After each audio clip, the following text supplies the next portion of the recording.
শুভ সকাল। আমার অজানা দেশে সবাইকে আমন্ত্রণ। পরশুদিন নেস্টো থেকে একটা বড় রুই মাছ আনা হয়েছিল। যেহেতু আগের বারে খুব বাজেভাবে কেটে দিয়েছিল, এইবারে ওর বাবা বলল যে রুই মাছ কাটবে না, জাস্ট পরিষ্কার করে রেখে দেবে, দিয়ে দেবে। তো একটা গোটা রুই মাছই কিনে নিয়ে এসছি। আজকে কিনে নিয়ে আসা হয়েছে। এটার ওজন হয়েছে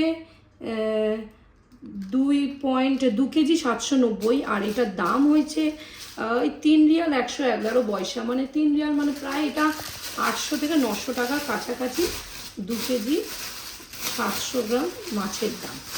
এবার এটাকে কেটে সুন্দর করে ধুয়ে আজকে রান্না করবো। এই যে এদিকে ঝিঙে, কাঁচকলা, আলু দিয়ে পাতলা করে ঝোল করব, আর একটু চিংড়ি মাছ দিয়ে যত রকম সবজি টুকরো টুকরো পড়েছিল সেটাকে দিয়ে একটু চচ্চড়ি করে দেবো।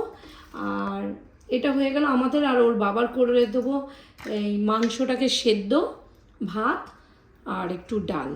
আর ওর বাবা তো প্রতিদিনের মতনই স্যালাড থাকে, দই থাকে, এইগুলো দিয়ে আজকে রান্নাটা তাহলে ঝপঝপ করে সেরে ফেলি। এবার মাছের ঝোলটা তুলে দেবো। এই যে একটু শুকনো লঙ্কা, পেঁয়াজ, জিরে, ধনে আর একটু মানে ওখান থেকে ইন্ডিয়া থেকে আমি একটু রাঁধুনি নিয়ে এসেছিলাম। রাঁধুনিটা যে পাওয়া যাবে কি যাবে না ওই জন্য, তাই রাঁধুনি দিয়ে এটাকে পেস্ট করে নেব। আর এদিকে কাঁচকলা আলুটা এই হচ্ছে। আমি এটা পুরোটাই মানে গ্রামের পদ্ধতিতে বানাবো। ঝিঙেগুলো দিয়ে দেবো, দিয়ে এই রান্নাটা একটু মানে আমি গ্রামের দিকেই হয়, আমার মারা বলতো যে এই সবজিটাকে এবার আগে কি করেছি, হালকা তেলে, একটুখানি তেলে কাঁচকলা আলুটা আগে একটু ভেজে নিয়েছি। এবার ঝিঙেগুলো দিয়ে দিয়েছি, দিয়ে এবার এটাকে কি করব, সেদ্ধ করব। সবজিগুলো যেই সেদ্ধ হয়ে আসবে তখনই মানে মাছগুলো দিয়ে আর 2 ফুট মতো করে 2 মিনিট মতো ফুটিয়ে নেব। তারপর কি করব, যেরকম ডালে হচ্ছে ছোঁক লাগাই সেরকমই এই মশলাটা দিয়ে ছোঁক লাগাবো। তরকারিটা এত সুন্দর হয়, মানে আমি যখনই পাতলা ঝোল করি এইভাবেই করি। এবার জলটা দিয়ে দেবো, নুন হলুদ যা দেওয়ার দিয়ে দিয়েছি।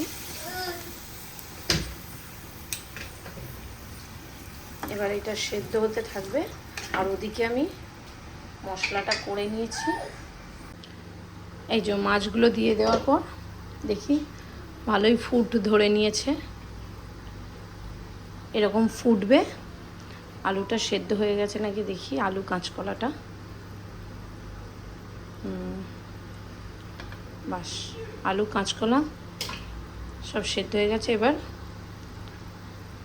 মাছটাকে সাম্বার দিয়ে দেবো, সাম্বার না, মাছটাকে ছোঁক লাগিয়ে নেবো। দারুণ টেস্ট হয়। মেয়ে তো বারবার এসে বলছে, মা ওই ঝোলটা বানাচ্ছ, মেয়ে খেতে খুব ভালোবাসে। কড়াটা বসিয়ে দিয়েছি, একটু হালকা তেল দিয়ে দেবো, অল্পই তেল দেবো, অল্পই তেল দিয়ে দিলাম। এদিকে ঝোলটা বের করে রেখেছি, যে 5 ফোড়ন দিয়ে দিয়েছি। এবার ওই করে রাখা মশলাটা দিয়ে দিলাম।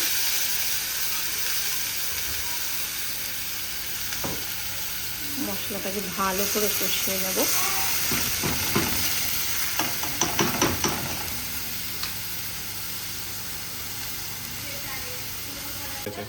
ওই ঝোলটাকে ঢেলে দেবো।